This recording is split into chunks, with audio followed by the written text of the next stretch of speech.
Hello everyone, welcome to Vats Education. Today we will discuss on cyclotron. देखो cyclotron एक वो device है जो चार्ज पार्टिकल को एक्सेलरेट करता है टू वेरी हाई एनर्जीज। वो चार्ज पार्टिकल प्रोटॉन हो सकता है, न्यूट्रॉन हो सकता है, अल्फा पार्टिकल, उन्हें क्या करता है, वो एक्सेलरेट करता है टू वेरी हाई एनर्जीज।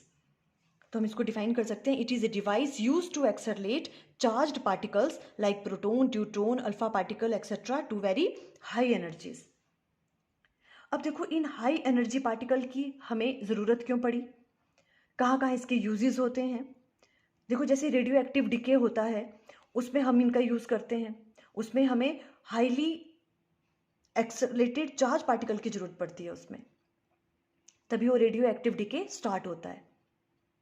अब जैसे और बाकी आपके न्यूक्लियर रिएक्शंस हैं उसमें भी इनका यूज़ होता है, ठीक है। जो हाईली एक्सेलरेटेड चार्ज पार्टिकल है वो अटैक करता है न्यूक्लियस पे और न्यूक्लियर रिएक्शन स्टार्ट होते हैं, ठीक है। अब देखो ये किस प्रिंसिपल पे वर्क करता है, ये उस प्रिंसिपल पे वर्क करता है कि जैसे ही कोई चार्ज पार्टिकल एंटर करता है कहाँ, वहाँ इलेक्ट्रिक फील्ड भी होनी चाहिए, इलेक्ट्रिक फील्ड और मैग्नेटिक फील्ड में,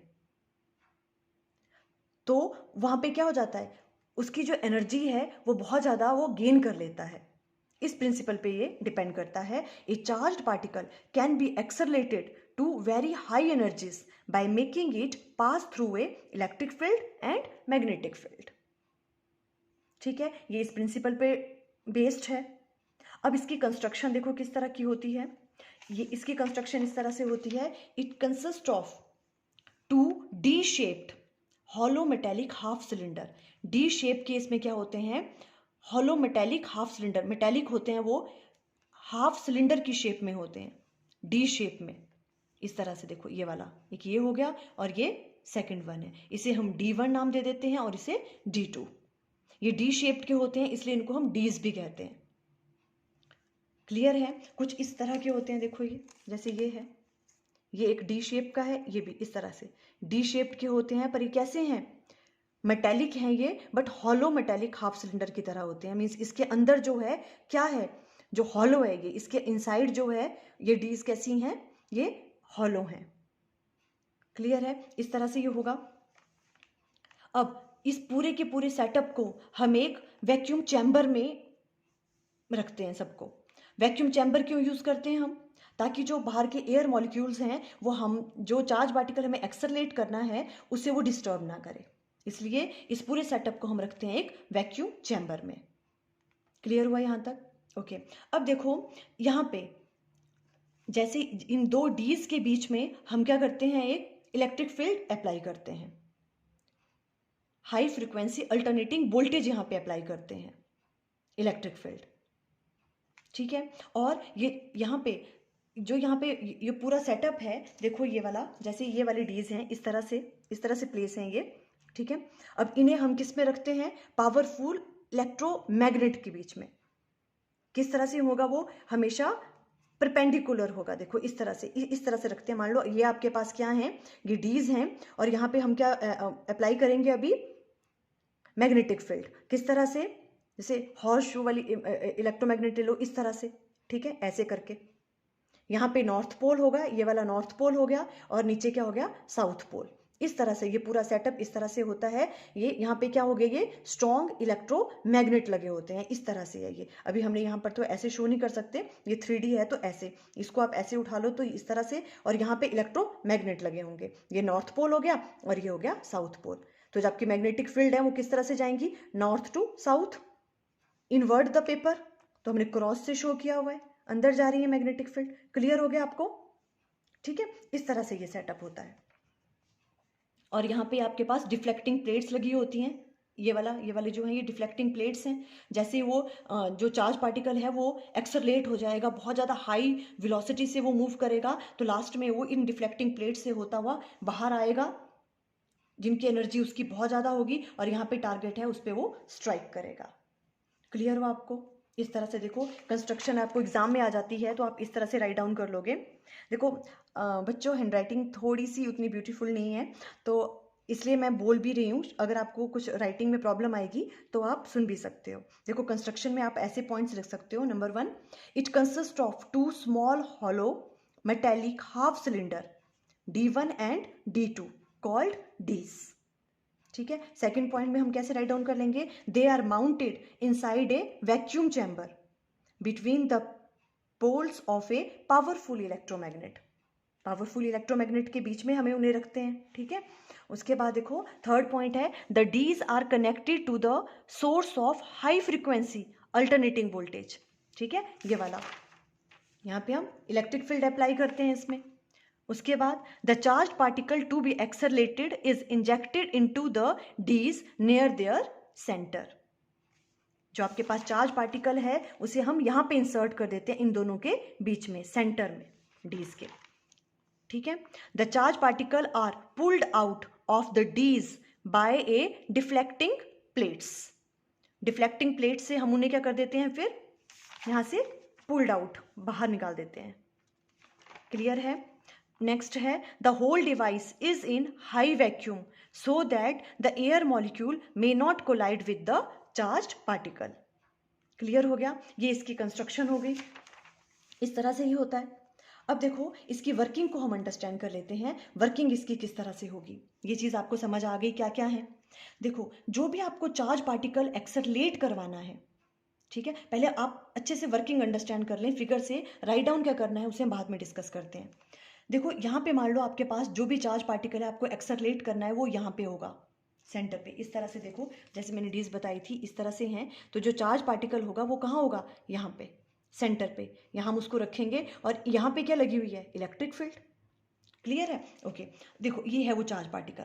सबसे पहले क्या होगा, ये मान लो आपके पास ये पॉजिटिव चार्ज पार्टिकल है. ये पॉजिटिव चार्ज पार्टिकल है. देखो ये जैसे ही अभी यहाँ पे है, मान लो उस टाइम पे जब हमने इलेक्ट्रिक फील्ड अप्लाई की तो जो आपकी ये वाली डी है, जो D1 है, ये नेगेटिवली चार्ज है और ये पॉजिटिवली चार्ज है. क्या कहा हमने, ये नेगेटिव चार्ज है और इस पर पॉजिटिव चार्ज है मान लो. तो देखो ये पॉजिटिव चार्ज है, ये नेगेटिव चार्ज है, तो ये इसकी तरफ अट्रैक्ट करेगा. क्लियर है. तो ये इस तरह से इस तरफ को गया क्योंकि यहाँ पे इलेक्ट्रिक फील्ड लगी हुई है. तो ये क्या होगा, ये पॉजिटिव चार्ज क्या करेगा, इस नेगेटिव चार्ज की तरफ अट्रैक्ट करेगा, तो इसकी तरफ मूव किया वो यहाँ तक. ठीक है, उसने वेलोसिटी गेन की. आपको देखो हमेशा याद रखना है, जैसे इलेक्ट्रिक फील्ड में होता है चार्ज पार्टिकल, जब भी उस पर इलेक्ट्रिक फोर्स लगती है तो वो क्या करता है, एक्सेलरेट करता है, वेलोसिटी गेन करता है. ठीक है, बट मैग्नेटिक फील्ड में क्या होता है, जब भी कोई चार्ज पार्टिकल मैग्नेटिक फील्ड में होता है तो वो मैग्नेटिक फील्ड सिर्फ उसकी डायरेक्शन चेंज करती है, वेलोसिटी पे कोई फर्क नहीं पड़ता. जब भी कोई चार्ज पार्टिकल किस में एंटर करता है, मैग्नेटिक फील्ड में, आपको हमेशा याद रखना है. सिंपल मैग्नेटिक फील्ड क्या करती है, उस चार्ज पार्टिकल की डायरेक्शन चेंज करने में हेल्प करती है, उसकी वेलोसिटी चेंज नहीं करती. बट इलेक्ट्रिक फील्ड में क्या होता है, उस पर इलेक्ट्रिक फोर्स लगती है और जो चार्ज पार्टिकल है वो एक्सेलरेट होता है और उसकी वेलोसिटी क्या हो जाती है, इंक्रीज हो जाती है. तो जैसे ये यहाँ से यहाँ गया, इधर रीच कर गया. क्लियर है. अब देखो जैसे वो इसके अंदर जाएगा, अब वो इसके अंदर आ गया, ऐसे मूव किया वो और इस डी के अंदर आ गया, वो D1 डी के अंदर इनसाइड वो एंटर किया. पर अंदर तो हमने क्या कहा है, डीज कैसी हैं, हॉलो हैं. और हॉलो मेटेलिक डीज जो हैं उसके अंदर इलेक्ट्रिक फील्ड की वैल्यू तो 0 होती है, वहां तो इलेक्ट्रिक फील्ड नहीं है. ठीक है, तो अब ये वेलोसिटी गेन नहीं करेगा, यहाँ तो इलेक्ट्रिक फील्ड है ही नहीं. अब वो अंदर यहाँ पहुंच गया, पर अंदर क्या लगी है, और मैग्नेटिक फील्ड तो है, परपेंडिकुलर है और ऊपर से. ठीक है, मैग्नेटिक फील्ड देखो अंदर जाती हुई. अब आपको पता है चार्ज पार्टिकल जब मूव करता है परपेंडिकुलर मैग्नेटिक फील्ड के तो वो कौन सा पाथ फॉलो करता है, सर्कुलर पाथ फॉलो करता है. ठीक है, तो अभी इलेक्ट्रिक फील्ड तो नहीं है अंदर, बट मैग्नेटिक फील्ड की वजह से ये वाला जो चार्ज पार्टिकल है ये किस में मूव करेगा, सर्कुलर पाथ अटेन करेगा ये. तो ये इस तरह से यहाँ से सर्कल बनाता हुआ यहाँ रीच कर जाएगा. देखो इस डी वे इस वाले पोर्शन में आ गया. ओके, अब ये रुक जाएगा यहाँ पे. अब देखो मान लो अब उस टाइम पे हम ये फ्रीक्वेंसी इस तरह से सेट करते हैं, इसकी इलेक्ट्रिक फील्ड की इसकी जो भी फ्रीक्वेंसी है वो इस तरह से सेट करते हैं कि जैसे ही चार्ज पार्टिकल यहाँ पहुँचता है तो अब क्या हो जाएगा, ये अपनी पोलैरिटी चेंज कर लेगा. अब आपके पास जो है D1 पहले नेगेटिव था, अब D1 पॉजिटिव हो जाएगा और D2 आपके पास नेगेटिव हो जाएगा. D2 जैसे ही D2 नेगेटिव हो जाएगा, ये यहाँ पहुँच गया पार्टिकल अब. ठीक है, तो नेगेटिव हो जाएगा तो ये इसकी तरफ अट्रैक्ट करेगा, पॉजिटिव चार्ज है तो ये अट्रैक्ट हुआ और इलेक्ट्रिक फील्ड ने अपना रोल प्ले किया और ये इस तरफ को अट्रैक्ट हो गया. और इलेक्ट्रिक फील्ड की वजह से क्या हो गया, उसने वेलोसिटी और भी ज़्यादा गेन कर ली. वेलोसिटी गेन की, अब वो ज़्यादा वेलोसिटी से मूव करेगा और यहाँ पहुँच जाएगा. क्लियर हो गया। दोबारा अब वो D2 वाली D के अंदर एंटर कर गया है। यहाँ तो इलेक्ट्रिक फील्ड की वैल्यू क्या है, 0 है, ठीक है। यहाँ तो इलेक्ट्रिक फील्ड नहीं एग्जिस्ट कर रही है, बट मैग्नेटिक फील्ड तो है और परपेंडिकुलर है। तो वो क्या करेगी, इस चार्ज पार्टिकल को दोबारा सर्कुलर मोशन में सर्कुलर पाथ अटेन करवाएगा उससे। तो उसने सर्कुलर पाथ अटेन किया और यहाँ से वो ऐसे करके वो यहाँ पहुँच गया। क्लियर हो गया। अब वो चार्ज पार्टिकल यहाँ पहुँच गया, दोबारा वही चीज़, जैसे वो हाफ सर्कल कंप्लीट कर रहा है तो वैसे ही इसकी पोलैरिटी चेंज हो जाएगी। अब ये D1 दोबारा पॉजिटिव हो जाएगा और ये इसकी तरफ अट्रैक्ट करेगा। इस तरह से ये मूव करता जाता है। क्लियर हुआ आपको, ये इस तरह से ये मूव करता जाता है और इसकी वेलोसिटी हर टाइम पे, इसकी वेलोसिटी क्या हो रही है, इंक्रीज हो रही है। देखो जैसे वो यहाँ से यहाँ तक पहुंचा, उसने वेलोसिटी गेन की, यहाँ वेलोसिटी गेन नहीं की पर यहाँ उसने सर्कुलर पाथ अटेन किया, दोबारा यहाँ पहुंचा। वैसे जैसे वो यहाँ पहुंचा तो यहाँ पोलैरिटी चेंज हो गई थी। अब जो आपके पास D2 है वो नेगेटिव हो जाएगा, ये इसकी तरफ अट्रैक्ट करेगा, उसने वेलोसिटी गेन करेगा, यहाँ पहुंच जाएगा। तो देखो जब ये फर्स्ट सर्कल इसने कंप्लीट किया, जैसे ये सेकंड सर्कल कंप्लीट करने लगेगा तो क्या उसका रेडियस सेम होगा, नहीं, रेडियस उसका सेम नहीं होगा। क्यों, क्योंकि अब उसकी वेलोसिटी क्या हो गई है, इंक्रीज हो गई है, क्योंकि यहाँ से भी उसने इलेक्ट्रिक फील्ड लगी उसे तो उसने वेलोसिटी गेन की। उसके बाद यहाँ से लेके यहाँ तक वो दोबारा गया, दोबारा उसने इलेक्ट्रिक फील्ड में एंटर किया तो वेलोसिटी गेन करी। अब उसने वेलोसिटी गेन करी तो जो ये सेकंड वाला राउंड है ये इसका रेडियस क्या होगा, पहले वाले से ज़्यादा होगा, ठीक है। अगर आपने देखो लास्ट वाले टॉपिक अच्छे से डिस्कस किए हैं तो ये बहुत ईजी अंडरस्टैंड करना। हमने कहा भी था उसमें कि जो भी आपके पास जो रेडियस होता है सर्कुलर पाथ का वो डिपेंड नहीं करता है, किस पे डिपेंड नहीं करता है वो, कि उसकी जैसे जो यहाँ से जितना उसने, अगर उसकी वेलोसिटी ज़्यादा होगी तो उसका रेडियस भी ज़्यादा होगा, हमने पहले भी डिस्कस किया हुआ है। तो देखो जब जैसे वो यहाँ पर पहुँचा तो उसकी वेलोसिटी अब क्या हो गई है, पहले से बहुत ज़्यादा। तो वो क्या करेगा, अब जो सर्कुलर पाथ अटेन करेगा वो बड़े वाले रेडियस की करेगा, तो उसका रेडियस इंक्रीज होता जाएगा, ठीक है। पर देखो टाइम पीरियड सेम लगेगा, जितना टाइम उसने यहाँ से यहाँ तक पहुँचने में वन कंप्लीट सर्कल में लगाया उतना ही वो बड़े वाले रेडियस के सर्कल में भी उतना ही टाइम लगाएगा। उसको डिस्टेंस ज़्यादा ट्रैवल करना पड़ रहा है पर साथ साथ में क्या हो रहा है, वेलोसिटी भी तो इंक्रीज हो रही है, तो टाइम वो सेम ही लगाएगा। क्लियर है। तो इस तरह से वो बड़े से बड़ा सर्कल यहाँ पे बनाता जाएगा और लास्ट में वो कितना बड़ा सर्कल बना देगा, जितना इसका पूरी सरकमफ्रेंस है इन पूरी डीज की, इसी की रेडियस के बराबर उसका रेडियस बन जाएगा जो आपके पास सर्कुलर पाथ है, ठीक है। और वो क्या हो जाएगा फिर चार्ज पार्ट। इट मीन्स अब देखो इसके लिए भी वो इतना ही टाइम लगा रहा था और इतने बड़े सर्कल को कंप्लीट करने के लिए भी वो सेम टाइम लगा रहा है। इट मीन्स कि इसकी वेलोसिटी कितनी ज़्यादा इंक्रीज हो गई है, बिकॉज अब वो चार्ज पार्टिकल उतने ही टाइम में जितना वो यहाँ से यहाँ पहुँचने में लगा रहा था, अब उसकी वेलोसिटी इतनी गेन हो गई है। हर बार जब वो इलेक्ट्रिक फील्ड में एंटर किया उसने वेलोसिटी गेन की तो उसकी वेलोसिटी इतनी ज़्यादा हो गई कि वो क्या कर रहा है, इतना बड़ा सर्कल भी उतने ही टाइम में कंप्लीट कर रहा है। मीन्स उसकी वेलोसिटी क्या हो गई है, एनर्जी उसने बहुत ज़्यादा गेन कर ली है। और इस तरह से हम जो हाईली एक्सेलरेटेड चार्ज पार्टिकल है उसको हम यहाँ पे डिफ्लेक्टिंग प्लेट्स लगा देते हैं यहाँ पे, और उसे ये कब होगा, ये पूरे उसके सरकमफ्रेंस तक, जब तक ये यहाँ नहीं रीच कर जाता है सर्कल बनाता हुआ। उसके बाद जो है यहाँ से वो डिफ्लेक्ट होता है और वो टारगेट पर हम उसको क्या करते हैं, स्ट्राइक करवाते हैं। ये इसकी वर्किंग है। आपको अंडरस्टैंड हुआ अच्छे से क्या क्या हुआ इसमें, देखो क्लियर है। देखो वैसे तो आई थिंक ये आपको पिक्चर क्लियर है, फिर भी मैं थोड़ा सा अगर आपको और अंडरस्टैंड करवाना है तो देखो किस तरह से क्या किया हमने कहा, ये मैं फटाफट से थोड़ा सा इस तरह से, ये देखो ये एक डी है और यहाँ पे ये कौन सी होगी आपकी, ये सेकंड डी है, ये वाली D1 नाम दे दो और ये D2। और यहाँ पे हमने क्या किया हुआ है, इलेक्ट्रिक फील्ड अप्लाई की हुई है, ठीक है। यहाँ पे आपके पास क्या होगा, जो भी चार्ज पार्टिकल आपको एक्सेलरेट करवाना है, क्लियर है यहाँ तक, ठीक है। और मैग्नेटिक फील्ड इसमें कैसी लग रही है, cross means into the paper, इस तरह से इसमें इलेक्ट्रिक फील्ड लग रही हुई है, क्लियर है। ओके अब हमने क्या कहा कि जैसे ही चार्ज पार्टिकल जैसे यहाँ पे होगा तो ठीक है, उस टाइम पे जो पोलैरिटी है D1 मान लो उस टाइम पे क्या है, नेगेटिव है। अगर D1 नेगेटिव है और ये पॉजिटिव है तो ये पॉजिटिव चार्ज क्या करेगा, ऐसे मूव करेगा, ठीक है, इस तरह से मूव करेगा और यहाँ रीच कर जाएगा। और अंदर तो क्या होगा, यहाँ पे ये हॉलो है, ठीक है, यहाँ पे इलेक्ट्रिक फील्ड नहीं होगी पर ड्यू टू मैग्नेटिक फील्ड ये सर्कुलर पाथ अटेन करेगा, सर्कुलर पाथ अटेन करेगा तो ये इस तरह से आता हुआ यहाँ पहुँच जाएगा। जैसे ये यहाँ रीच करेगा, अब क्या हो जाएगा, जो आपके पास d2 है ये नेगेटिव हो जाएगा और ये पॉजिटिव, तो ये नेगेटिव की तरफ अट्रैक्ट करेगा और वेलोसिटी गेन करेगा और इसका रेडियस भी ज़्यादा होगा इस वाले सर्कल का, और यहाँ पहुँच जाएगा और दोबारा से वो सर्कुलर पाथ ऐसे ऐसे अटेन करता हुआ बाद में हम उसको यहाँ से बाहर निकाल देंगे डिफ्लेक्टिंग प्लेट्स से। क्लियर हुआ? ओके अब देखो हमने वर्किंग किस तरह से राइट डाउन करनी है, आप वो देख लें जल्दी से। When a positive charge particle enters the gap between the two dees and finds d1 to be negative, जैसे वो यहाँ एंटर करेगा d1 उस टाइम नेगेटिव होगा, it get accelerated towards d1, वो d1 की तरफ को एक्सरलेट होगा। क्लियर है? As it enters the d1 it does not experience any electric field. हमने कहा था जैसे वो अंदर एंटर कर जाएगा इस d के, वहाँ वो इलेक्ट्रिक फील्ड वहाँ पे नहीं होगी, ठीक है। तो but the perpendicular magnetic field throws it into a circular path, पर मैग्नेटिक फील्ड तो लग रही है, उसकी वजह से वो सर्कुलर पाथ अटेन करेगा। क्लियर हुआ? यहाँ तक हमने सब कुछ एक्सप्लेन कर लिया। पहले राइट डाउन कैसे करना है मैं उसके लिए आपको बता रही हूँ। When proton comes out of d1 से जैसे बाहर आएगा, आप प्रोटोन बोल लो या जो भी आप चार्ज पार्टिकल है आपने जिसको एक्सरलेट करवाना है, ठीक है।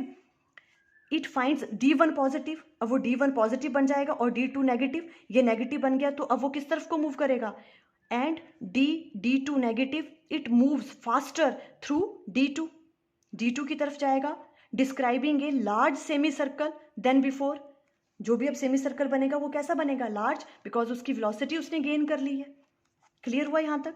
ओके इस तरह से ये होता रहेगा process. The accelerated charge particle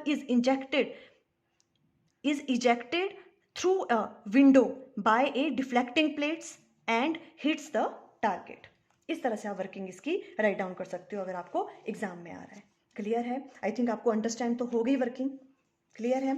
okay अब देखो अगर हम इसकी बात करें कि हमें इसकी काइनेटिक एनर्जी फाइंड आउट करनी है, किसकी, जो भी ये आपके पास एक्सेलरेटेड चार्ज पार्टिकल है, तो वो किस तरह से फाइंड आउट करेंगे। देखो हम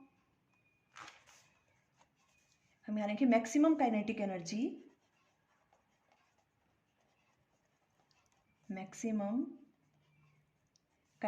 energy of the accelerated charged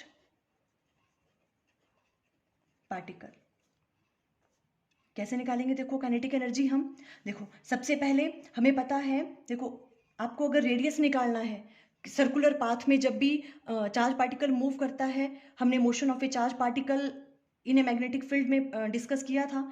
radius क्या होता था उस सर्कुलर पाथ का, r = mv divided by qb। देखो ये चीज़ें आपको पता होनी चाहिए अब, ठीक है। रेडियस क्या होगा उसका, mv divided by qb।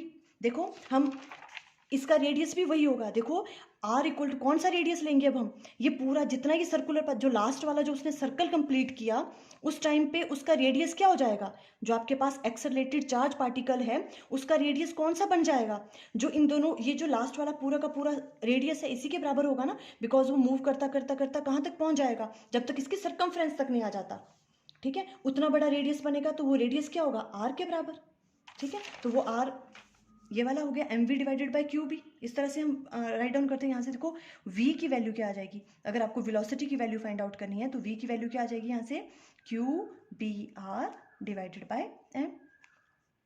Clear? अब हमें काइनेटिक एनर्जी की वैल्यू फाइंड आउट करनी है, तो काइनेटिक एनर्जी क्या होता है, हाफ mv²। क्लियर है? अब देखो हाफ m, v की जगह ये वाली वैल्यू पुट कर देंगे, q² b² r² divided by m²। एक m से एक m कैंसिल हो गया और काइनेटिक एनर्जी की वैल्यू आपके पास आ जाएगी q² b² r² divided by m, 2m, ये 2 भी था, ठीक है। ये आपके पास काइनेटिक एनर्जी का फॉर्मूला आ गया। क्लियर है? इससे रिलेटेड कई बार क्वेश्चन आ जाते हैं, kinetic energy of A accelerated charge particle क्या होगी, तो आप इस तरह से राइट डाउन करोगे। देखो इससे क्लियर हो रहा है, देखो जितना ज़्यादा रेडियस होगा उतनी ही ज़्यादा काइनेटिक एनर्जी होगी उसकी, ऑब्वियसली जितनी ज़्यादा वो रेडियस होगा उसका मीन्स वो उतनी ही वेलोसिटी गेन करता जा रहा है ज़्यादा से ज़्यादा, ठीक है। तो अगर हमें काइनेटिक एनर्जी बहुत ज़्यादा चाहिए तो हमें साइक्लोट्रॉन कैसा होना चाहिए, उसका क्या रेडियस क्या होना चाहिए, उनका बहुत ज़्यादा होना चाहिए उसका। अगर अब हम टाइम पीरियड की बात करें तो टाइम पीरियड कैसे फाइंड आउट करेंगे, देखो time period of charged particle in circular motion. देखो हमें ये वाली वैल्यू भी पता है, टाइम पीरियड की वैल्यू क्या होती थी, 2πm डिवाइडेड बाय QB, ठीक है। और अगर हम फ्रीक्वेंसी की बात करें तो 1/T हो जाता था, तो फ्रीक्वेंसी की वैल्यू क्या आ जाएगी, QB डिवाइडेड बाय 2πm। देखो मैं हर चीज़ को बोल के भी कर रही हूँ, अगर आपको प्रॉब्लम आ रही है कुछ समझने में क्या राइट डाउन किया हो, तो मैं इसलिए साथ साथ में आपको बोल भी रही हूँ कि क्या क्या हम राइट डाउन कर रहे हैं। तो फ्रीक्वेंसी क्या होगी, QB डिवाइडेड बाय 2πm। इसे हम कहते हैं साइक्लोट्रॉन फ्रीक्वेंसी। क्या कहते हैं हम इसे,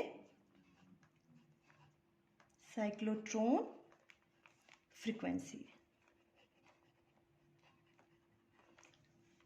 क्लियर हो गया। देखो ये जो फ्रीक्वेंसी है चार्ज पार्टिकल की, वो किसके बराबर है, अल्टीमेटली वो किसके बराबर होती है, जो आपके पास ये हाई फ्रीक्वेंसी ऑसिलेटर होता है इसकी फ्रीक्वेंसी के बराबर ही होती है वो।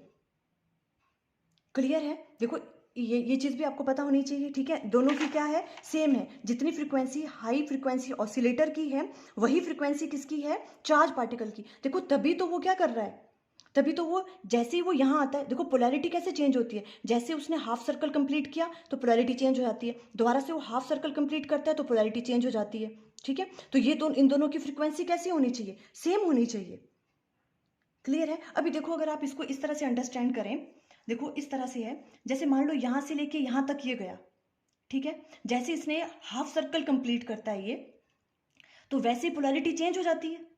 देखो यहाँ से लेके यहाँ तक जैसे उसने हाफ सर्कल कंप्लीट किया, देखो इस तरह से है, जो आपके पास अल्टरनेटिंग वोल्टेज सोर्स है वो इस तरह से है, ये पॉजिटिव है और ये नेगेटिव होता है, ठीक है। अब देखो जैसे ही उसने हाफ सर्कल कंप्लीट किया तो पॉजिटिव पोर्शन था, जैसे उसने हाफ सर्कल कंप्लीट करता है दोबारा से उसको क्या होना पड़ता है, उन डीज को अपनी पोलैरिटी चेंज करनी पड़ रही है, तो उस टाइम पे क्या हो जाती है, वो पोलैरिटी चेंज हो जाती है, एक की पॉजिटिव जिसकी पहले पॉजिटिव थी उसकी वो नेगेटिव हो जाएगी, ठीक है। तो इस तरह से एक पूरा सर्कल वो कंप्लीट करता है। तो जो चार्ज पार्टिकल का जो टाइम पीरियड है, टाइम पीरियड होता क्या है, to complete one full rotation, ठीक है, कंप्लीट वन रोटेशन, ठीक है। तो देखो जितना टाइम उसने यहां से लेके यहां तक पहुंचने में लगाया, तो जो पोलैरिटी है वो कितनी बार चेंज हो रही है, 2 टाइम्स।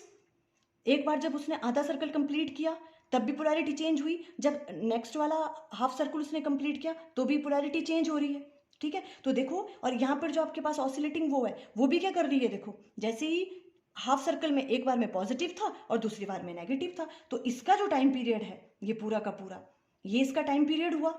और जो मूविंग चार्ज पार्टिकल है, एक्सेलरेटेड चार्ज पार्टिकल, वो भी क्या कर रहा है, उसका टाइम पीरियड भी क्या हो गया, सेम हो गया, क्योंकि जैसे ये सर्कल कंप्लीट हो रहा है उतना ही टाइम तो ले रहा है वो पूरा सर्कल कंप्लीट करने में एक। तो इसकी जो फ्रीक्वेंसी है चार्ज पार्टिकल की वो किसके बराबर है अल्टीमेटली, जो ये आपके पास हाई फ्रीक्वेंसी ऑसिलेटर है। क्लियर हुआ आपको ये चीज़, ठीक है। अब देखो ये वाली चीज़ हो गई, तो इनकी फ्रीक्वेंसीज क्या है, टाइम पीरियड सेम है दोनों का, तो इनकी फ्रीक्वेंसीज भी सेम होगी, जिसको हम क्या कहते हैं, साइक्लोट्रॉन फ्रीक्वेंसी। अब इसकी कुछ लिमिटेशंस हैं साइक्लोट्रॉन की। देखो लिमिटेशन में क्या है कि जो आपके पास इलेक्ट्रिकली न्यूट्रल जो चार्ज पार्टिकल नहीं है उसे हम एक्सेलरेट नहीं करवा सकते, चार्ज पार्टिकल होना चाहिए। जैसे न्यूट्रॉन है वो इलेक्ट्रिकली न्यूट्रल होता है तो हम उसे एक्सेलरेट नहीं कर सकते। और सेकंड पार्ट है, अगर आपके पास इलेक्ट्रॉन है उसको हम क्या नहीं कर सकते हैं, एक्सेलरेट नहीं कर सकते हैं साइक्लोट्रॉन में।